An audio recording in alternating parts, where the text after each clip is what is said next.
Xorazm xalqim ne gap? Xivadagi payg'ambar avlodini hamda Pahlov Mahmud hazratlarining ustasini qabrini nedligini bilasizmi? Hozir ko'rsataman. Bu kishi Hazrati Said Allovuddin hazratlari bo'ladilar. 14-asrda yashaganlar. Bevosita Rasululloh sallallohu alayhi vasallam 7-avlodlari hamda Hazrati Pahlov Mahmud pirimizni ustozlari bo'ladilar. Alloh yotganlarning joyini jannatdan qilsin, qanishonni ko'rib ziyorat qilamiz.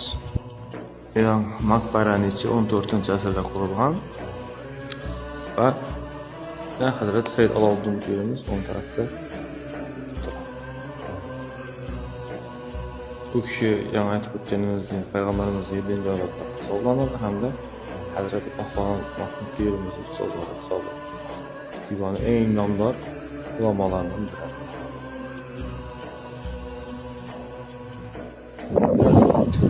Odam hazratdi. Bu yerda bu kishi yana bir qo'shimcha ma'lumot aytaman.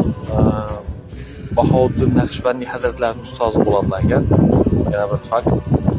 Odam ruhiy ozuqa oladi, odam hazratadi. Boshqacha.